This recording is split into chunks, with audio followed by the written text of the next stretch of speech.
Okay, I've got enough time to do one more video, and I want to talk about the Bandai Bandai King Ghidorah 8-inch figure.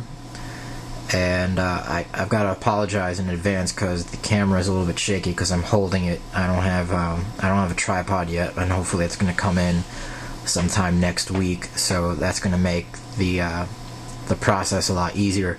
But as I said in my previous review, I wanted to do a series of the 8-inch Bandais going forward because I can't really find that much on YouTube pertaining to this line, and as I said, it's my favorite line from Godzilla mass-produced figures, and I think they should be afforded the opportunity to be seen by a lot more people than collectors who have been doing this like for the past 20 years or what have you. So here we go with the original King Ghidorah 1964 Bandai.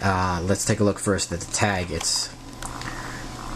There we go. It's from Godzilla vs. Gigan, and there's King Ghidorah in the background. It's kind of a funny image to pick for the tag, I think. I would have chosen a different picture, but it suits its purposes and it's pretty good. It's again like the other Godzilla figure that I reviewed. The 1964 original releases is on kind of a plastic glossy tag, and it's got this really nice eye-catching artwork and graphic at the back. It's a picture from Ghidorah the three-headed monster, or Ghidorah the three-headed monster, whatever you want to call it. Another Godzilla collection here at the bottom. It says King Ghidorah in katakana at the top, and this one's got the gold sticker as opposed to the silver sticker that was on the 1964 Godzilla.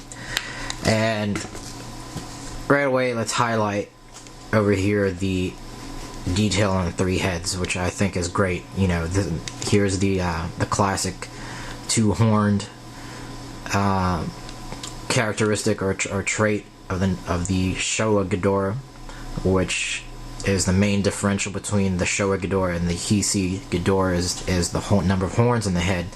But holding it steady, which is, as I mentioned, a challenge, so again I apologize for that, but yeah, that's a great shot right there. You see the head detail, or the detail on the heads is great. You've got the eyes looking kind of in different ways.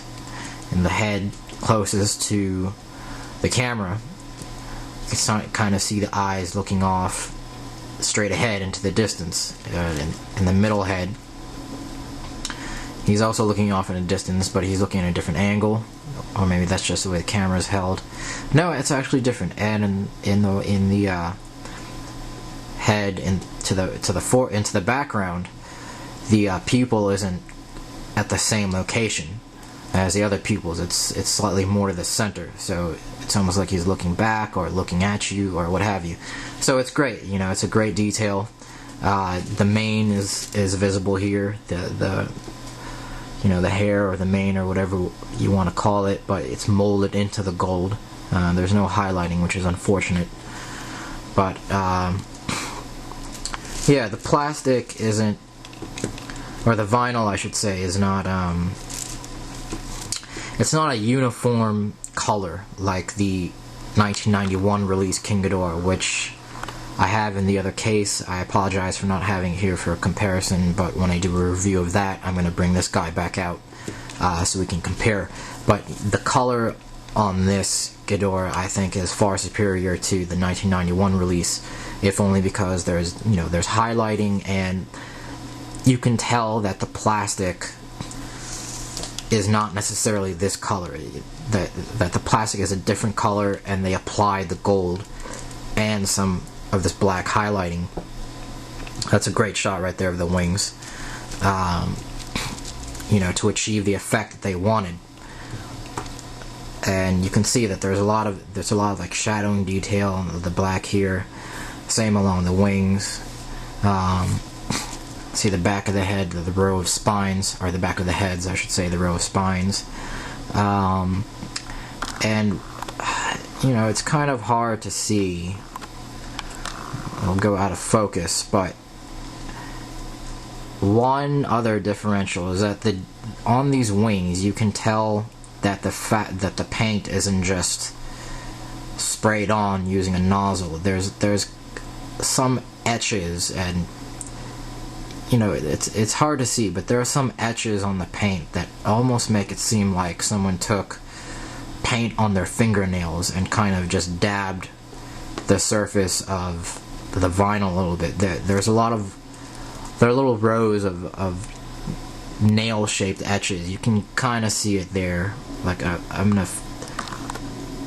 you can kind of see them there, but they're it's a little out of focus. But you can kind of see them in there we go, out of focus again.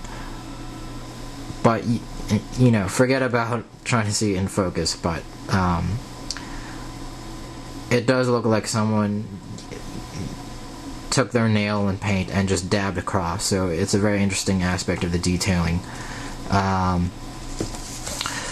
Let's talk about the tag again. Unlike the rest of the 8-inch Godzillas that you may have or you might be familiar with, in case you didn't know, these earlier releases didn't come. Some of them came with the tag hanger injected into the actual vinyl, like you saw in the 1964 Godzilla review I did. Others didn't have that, and they just came with a rubber band. So in this particular instance, obviously it came with a rubber band, and it didn't have a tag hanger. So there are no tag hanger holes anywhere on this figure. I checked thoroughly. I actually got this figure in Japan, so I was a little bit more confident that someone didn't just pull the figure off, or pull the tag off and then reattach it using rubber band. So as far as Showa Ghidorahs go, you have limited options in terms of figures. The huge majority of Godzilla merchandise that depicts King Ghidorah is of the Heisei 1991 version, and that's just by the virtue of the large amount of Godzilla products and the large amount of Godzilla fandom came into being during the time of the Heisei line in the 90s, so a lot of it's going to be of that particular incarnation of the character.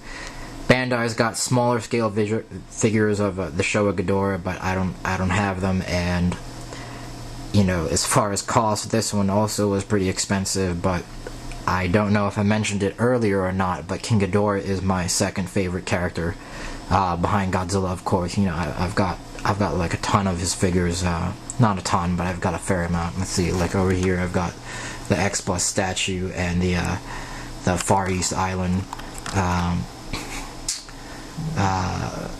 electronic figurines, but we'll get to those at a different time. But I'm running out of time here. But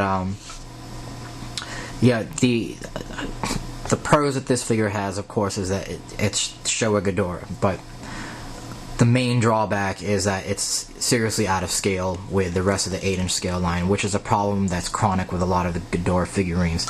So let's quickly pull over the 1964 figure that I just did, and if you've seen the movies, you know that King Ghidorah just dwarfs.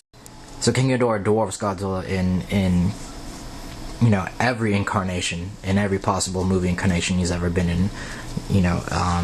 But in terms of toys, it's obviously very costly to produce a figure that dwarfs Godzilla when Godzilla himself is normally in a large scale or a large size. So just to show the differential again, here's a 6-inch Heisei Ghidorah from Bandai, from any of their myriad releases and re-releases of the 6-inch line. So there's still quite a notable difference between the 8-inch line and the 6-inch line. But then again, to get a Godzilla in scale with King Ghidorah is difficult, because even a 6-inch scale Godzilla, here's Godzilla 1965 from the Memorial Box, it's not quite the right scale. But anyway, I'm running out of time, and I'm going to try and figure out the next one to review. Alright, thank you, bye.